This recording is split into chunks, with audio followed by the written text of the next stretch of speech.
poursuivons ce dimanche après-midi bien agréable à Arles au Forum des associations pour parler plan climat avec le PETR du Pays d'Arles. Et nous recevons Anne Driot qui est donc la directrice de l'association Petit à Petit, coopérer pour vivre ensemble. Merci Anne, bienvenue sur le plateau télé de Bleu Tomate. Est-ce que vous pouvez nous présenter votre association ? Oui, alors c'est une association arlésienne dont nous avons fêté les 20 ans en novembre. Et donc on agit sur le territoire d'Arles depuis tout ce temps, mais avec beaucoup d'évolution en fonction de ce qu'on a repéré sur le terrain. On a d'abord beaucoup travaillé sur la question du vivre ensemble, nous les humains, j'allais dire. Pardon, juste, quelle est la mission, la vocation première de cette association ? Alors, quand on dit vivre ensemble. Ouais. En fait, la première, si je pouvais résumer, ça serait la coopération. D'accord. Et donc, comment, sur des sujets de société, on coopère les uns avec les autres, que ce soit des professionnels, des citoyens, des associations, etc., des collectivités publiques, des institutions privées, sur comment on fait société demain. À la fois sur la question sociale, environnementale, culturelle, interculturelle, mais aussi de l'emploi, de l'économie, etc. Donc, on a à la fois un volet très concret où on met en place des actions très concrètes, des projets comme par exemple des jardins partagés qu'on a créés à Griffeuil dans le quartier prioritaire, un des quartiers prioritaires de la ville d'Arles, en construisant complètement le projet avec les habitants du quartier. Très bien. Donc de zéro, on est aujourd'hui avec un jardin de 4000 m², avec 65 familles adhérentes, donc 65 parcelles individuelles, un espace collectif pour les écoles, les associations, etc. Et aujourd'hui aussi des habitants qui se sont créés eux-mêmes en association, c'est-à-dire qu'on les a accompagnés pendant 3 ans. Et puis maintenant, ils sont indépendants puisqu'ils ont créé leur propre association d'habitants et ils gèrent eux-mêmes ce collectif autour du jardinage. Alors évidemment, le jardinage au naturel, avec vraiment une idée de partage, de décisions prises en commun et d'être acteur de son quartier, mais aussi de sa vie en termes de santé, puisqu'on a constaté qu'un jardin partagé, ça a créé beaucoup plus de liens sociaux. Ça me permettait de sortir dehors, d'être en lien avec la terre, de faire pousser ses propres légumes, d'économiser sur son porte-monnaie parce que quand on produit, on a moins à dépenser. Et puis d'embellissement de son quartier, de vie du quartier, etc. Oui, de faire un peu d'exercice au grand air. Voilà. Et puis ça crée des liens entre les gens qui parfois vivent dans le même quartier depuis 30 ans mais ne s'étaient jamais parlé.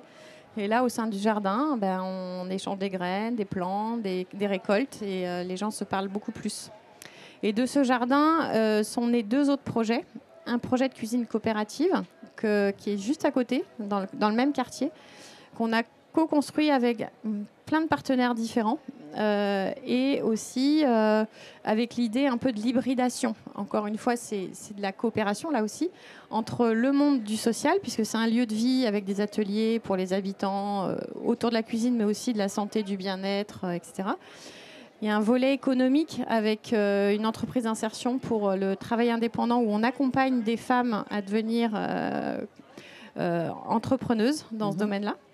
Et puis un volet culturel puisque on développe aussi pas mal d'actions culturelles, de liens, du vivre ensemble, surtout dans un quartier qui a été très impacté ces derniers temps par des gros problèmes sociaux assez importants, où la question de trouver un parcours, un avenir, la paix même, est très importante.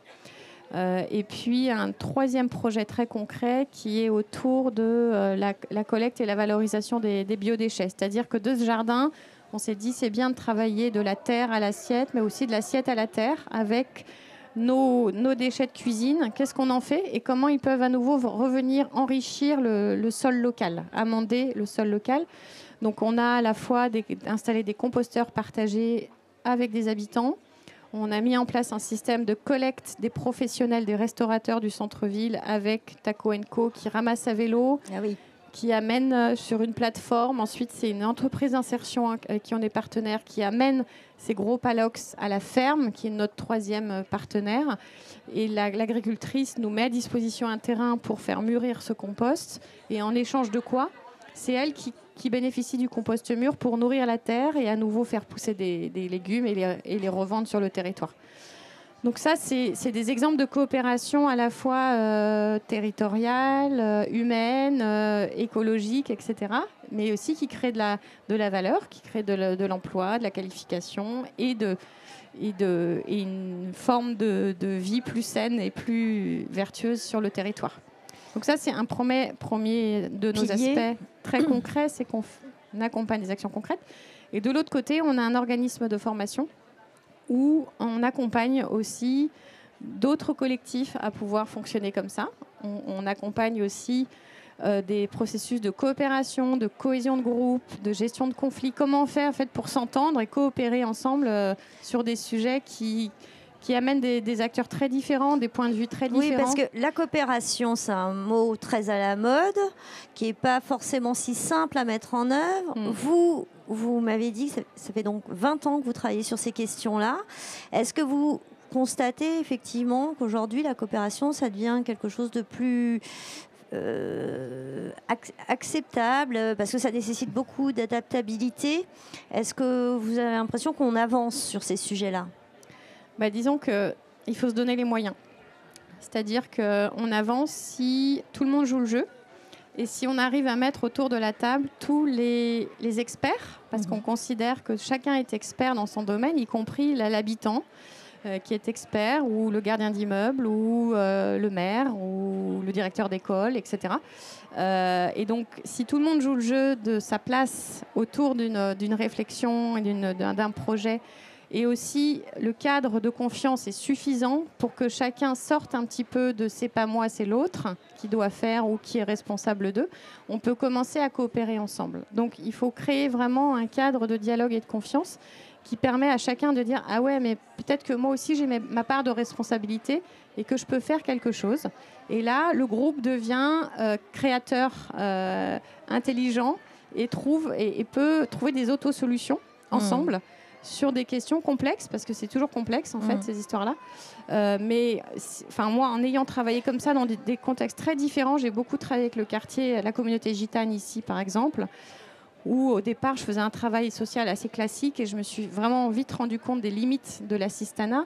Et j'ai commencé à mettre en place des processus de coopération et on voit très bien que des professionnels qui aimeraient travailler avec certains publics mais qui n'y arrivent pas, parce qu'il y a des préjugés, parce qu'il y a des fantasmes, parce qu'il y a des peurs. Et exactement pareil dans l'autre sens. Bien sûr. Mais quand ils commencent à se rencontrer, à se connaître et à voir les réalités et les contraintes de chacun, là, on commence à pouvoir entreprendre de la coopération. Mais ça demande un travail préalable. Alors aujourd'hui, on travaille sur la concertation qui est liée donc au PCAET, au plan climat qui est donc orchestré par le PETR du Pays d'Arles.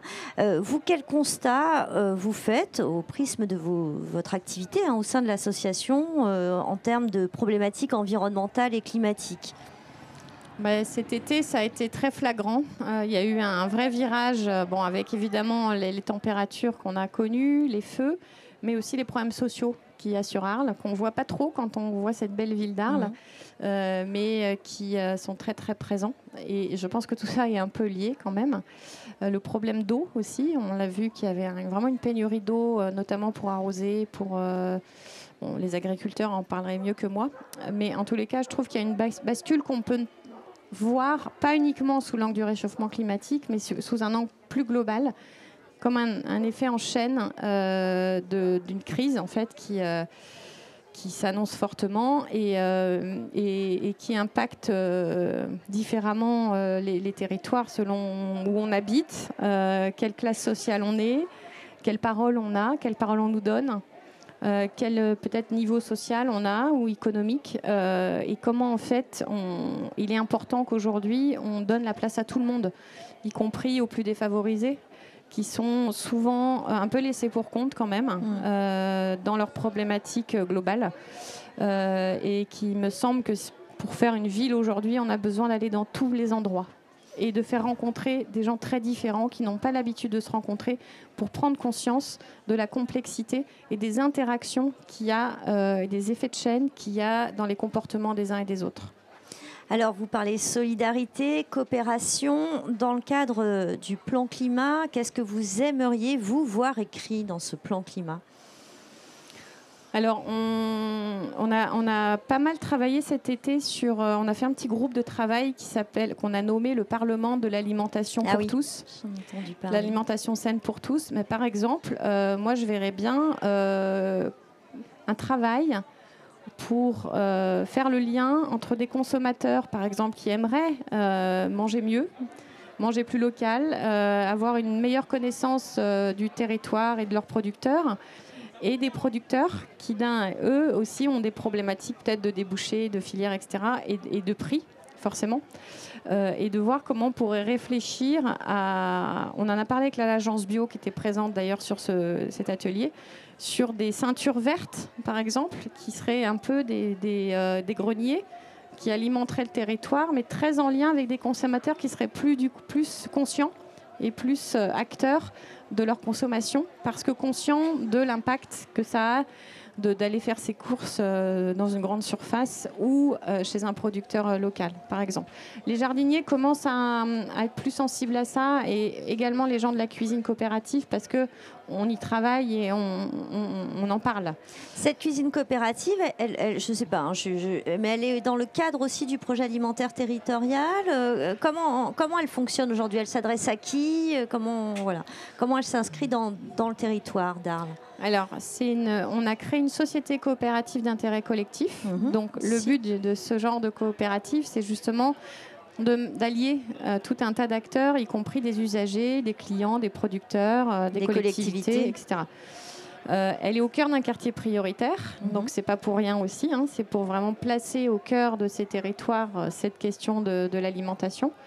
Et elle a un statut qui permet qu'on dialogue tous ensemble autour de ça. Elle est ouverte à tous. On a des ateliers quasiment tous les jours ouverts aux habitants du quartier, mais aussi qui veut. On a ce volet d'entrepreneuriat des femmes, parce qu'on porte un dispositif qui s'appelle des étoiles et des femmes, qui accompagne chaque année 12 femmes issues des quartiers prioritaires, mais aussi des femmes en reconversion ou en difficulté, vers un CAP cuisine, un peu d'excellence, parrainé par des chefs de renom du territoire, qui cuisinent que en frais, que en local, etc. Voilà. Et donc, ces femmes, au sortir de ce diplôme, certaines ont envie de créer leur activité, donc on les accompagne sur l'entrepreneuriat et l'autonomie. Et donc il y a plusieurs volets comme ça, et on aimerait aussi mettre en place une cantine solidaire régulière chaque semaine pour justement bien manger, mais à bas prix. Donc par exemple, cet exemple, ça serait comment connecter des revenus modestes avec une production locale qui souvent est chère et un peu inaccessible. Merci beaucoup, Anne. Donc, on l'aura entendu aujourd'hui. C'est vrai que l'aspect solidarité doit être aussi un des aspects intégrés dans ce plan climat. Effectivement, il faut mener des actions, mais des actions avec tout le monde et pour tout le monde. Voilà, c'était l'association Petit à Petit, coopérer pour vivre ensemble avec Anne Riot. Merci beaucoup. Je vous souhaite une excellente journée. Merci beaucoup. À bientôt. À bientôt. Au revoir. Au revoir.